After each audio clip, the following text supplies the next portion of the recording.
I'm Cliff Ribner, and I'm going to talk to you today about the two most dangerous powers that politicians have. When the powers of Congress are described in Article 1, Section 8 of the Constitution, and they're described with great specificity, they describe the powers, the things that Congress is allowed to legislate about. And since we're supposed to be a republic of laws, only things about which there is law are allowed to be done by the federal government. President's given certain powers that are not in Article 2. Article 1 was Congress's power, but it limits the powers of the federal government and it specifies them. The 9th and 10th Amendments are very specific. Thomas Jefferson asked that they be in the Bill of Rights, and they're in the Bill of Rights. They're not in the original Constitution as written. There is one individual liberty that's in the original Constitution, but in the Bill of Rights, where it enumerates all the individual liberties except the most important one, which is in the Constitution, they were put in the 9th and 10th Amendments specifies that if a power is not given to the federal government in the Constitution, it does not have it. So it only has the powers it's given in the Constitution, and Article 1, Section 8 specifies exactly what Congress is allowed to create laws to do. And the first one it describes, you could read it. It says, Congress shall have power to lay and collect taxes, duties, imposts, and excises, to pay the debts.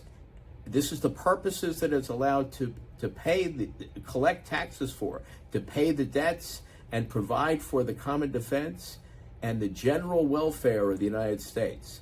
It's only allowed to pay money, the taxing and spending power. These are the two most dangerous powers of the federal government. In a case called McCulloch v. Maryland, which dealt with the constitutionality of the first bank of the United States, which was nothing like the Fed. It was just a bank in which the federal government had 20% of the stock. It was just a regular bank. The federal government happened to own 20% of its stock. It was not an agency of the federal government, and it issues its charter.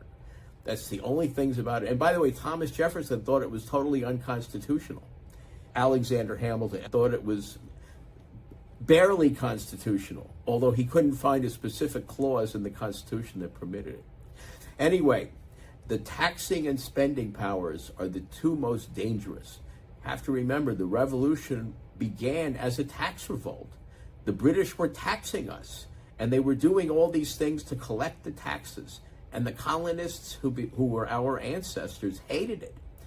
So they but they recognized that the government needed money to do certain things, and they specified it to pay the debts and provide for the common defense and general welfare of the United States. Not anyone's specific welfare, just the general welfare. So the general welfare is limiting what they're allowed to pay for and what they're allowed to collect taxes for. They're not allowed to collect taxes to do things like buy a stadium in a city. The federal government's not allowed to do that. All these things the federal government spends money on that we call pork, none of those are for the general welfare.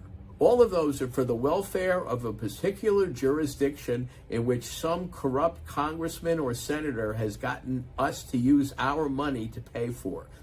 And the reason they have to do that, by the way, they use it to buy votes, because primarily because the Senate has limited its ability to pass legislation or repeal it. It never repeals anything. I can't think of a single important thing it's repealed.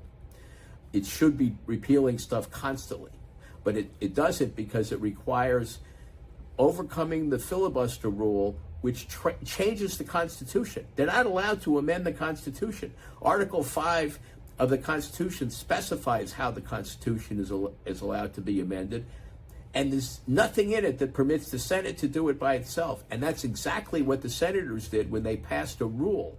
It's just they're given the power to make rules of their own internal proceedings, not to change fundamental features of the Constitution. And the fundamental feature of the Constitution is the Senate is supposed to be a Republican Senate, and not big R Republican. We're supposed to be a republic. And in a republic, everyone who votes has to vote by majority rule. When people vote for people to hold an office like president, we vote for our electors in our states, and the majority of those electors vote for the president. But in a republic, that's the way it's always done. Whoever has the power to vote for something has to do it by majority rule, because imposing a supermajority rule permits the minority to veto the majority. So votes have to be bought. Now, the senators love this. That's why they've kept it there. This was not originally even in their original rules. It was added. Aaron Burr, as part of his treasonous plot to steal what was the Louisiana Territory and make him king of it. Yes, he did that. And as part of that treasonous plot, he tricked the Senate. Not that they were so unwilling, but he tricked them into passing the filibuster rule. This was in 1806, years after 1789, when the Republic was formed. So it was 17 years later. For the first 17 years, we actually were a republic. But when that filibuster rule was instituted in 1806, we stopped being one, because the Senate stopped operating like a Republican Senate. And what they do is, in order to get other senators, in order to get the minority to go along with the majority, they have to buy their votes. And they buy their votes with our money. That's why it's called pork. That's why they're always saying, well, we have to have that in. We have to be able to pay for this pork, because otherwise we can't get the votes to pass anything. Yeah, you can't get the votes to pass anything because you keep that stupid rule. And it's unconstitutional, and they have to repeal it. And they won't repeal it unless they're forced to do it, because it benefits them. Because while they're saying, oh, we have to use pork to buy off these minority votes, but we're going to do it for ourselves also. So they all pay themselves off by passing stuff to benefit their own jurisdiction or themselves in their own indirect way. And what it is, it becomes a perpetual re-election machine. So that and the Congress does the same thing. Even though Congress doesn't have, I'm talking about the Congress of the United States, not the Senate. Even though the House of Representatives doesn't have a filibuster rule, they point to the fact that the senators do it, so they do it too. So basically, they all get to have their own pork, to have their votes bought. That's why you'll sometimes see people holding out their vote. They're just holding out for a better bargain for themselves, and they use our money to pay for it. It's massively wasted, and it's forbidden in the Constitution, because none of that spending is for the general welfare. Now, the courts have been pretending that the use of those words, general welfare, means that Congress can do anything as long as it claims it's for the general welfare.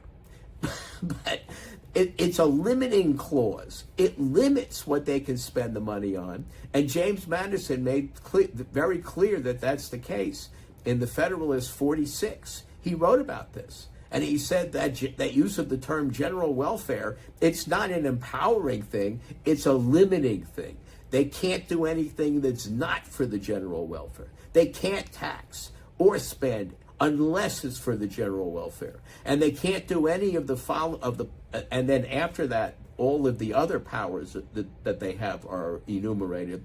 They can't do any of them except for the general welfare also. So it's a limiting clause. It's not an expansive clause, as the courts have been pretending. Anyway, the power to spend is the most dangerous power. And this was recognized early on.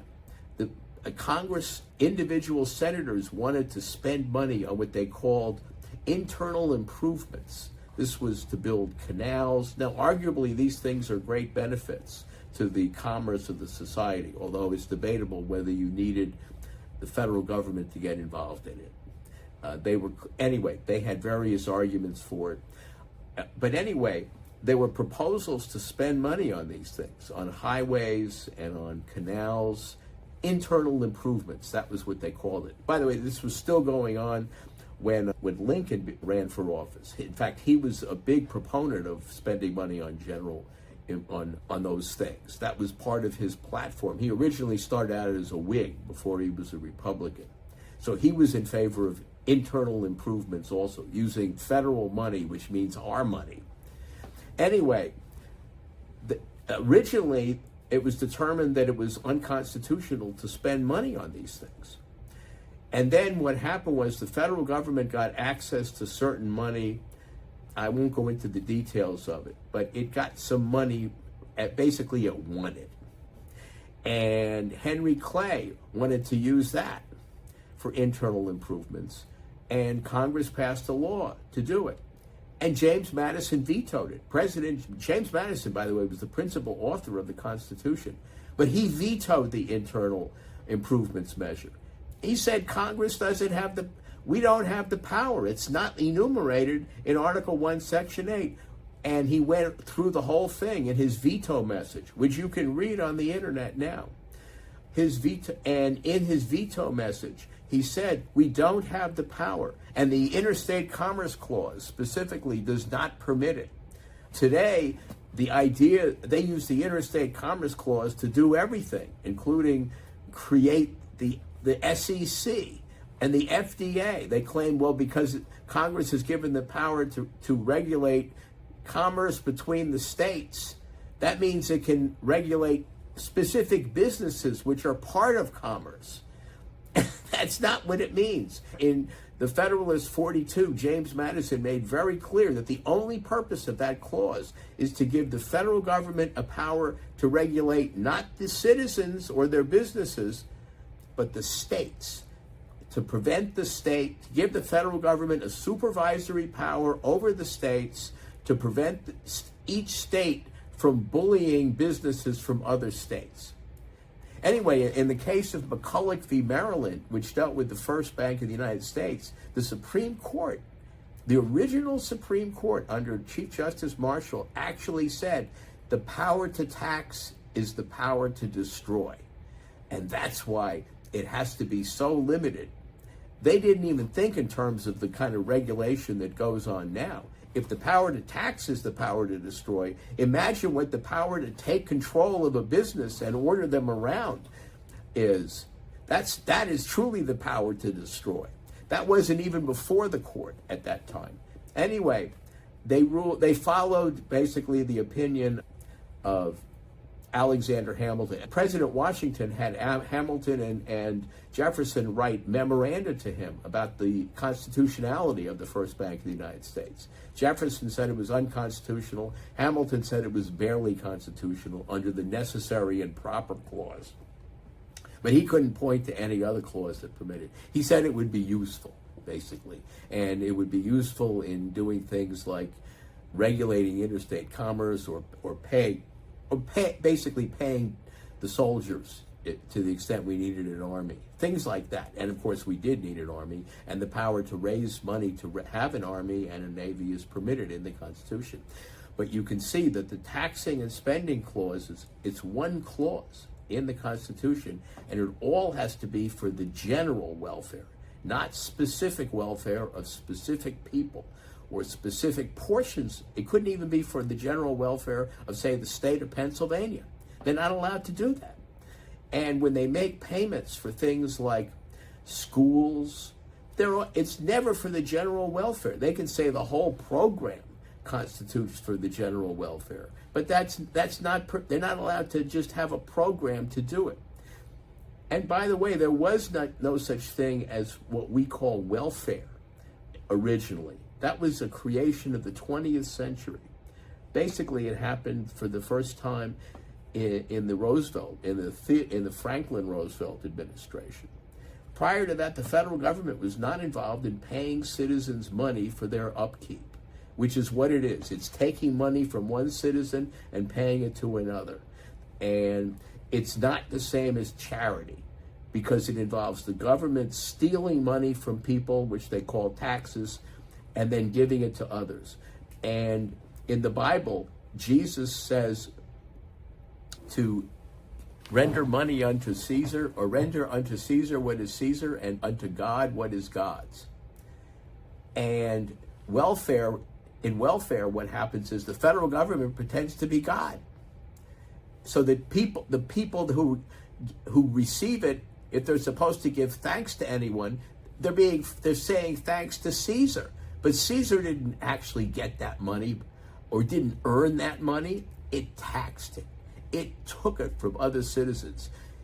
In real charity, it's private individuals doing things for other private individuals. That's real charity.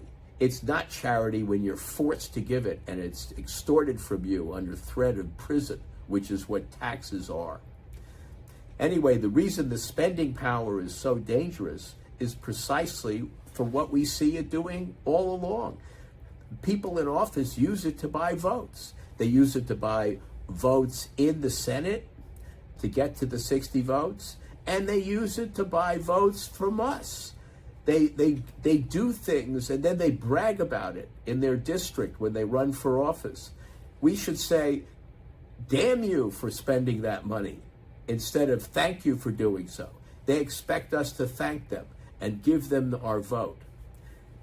Anyway, that's why the spending power is so dangerous, because once it's permitted to go beyond the limits of what the Constitution permits, it's endless. They will spend money on anything, and they'll claim it's legitimate, but it's not, unless it's really for the general welfare or to pay the public debts or provide for the military. Those are the only things under which it's permitted in the Constitution, in that clause, and that's the taxing and spending clause. I'm Cliff Ribner, and if you like what I have to say, please like this video and show it to other people. And go to my website, cliffordribner.com, and I bet you'll like my book, Freedom's Last Stand. Thank you.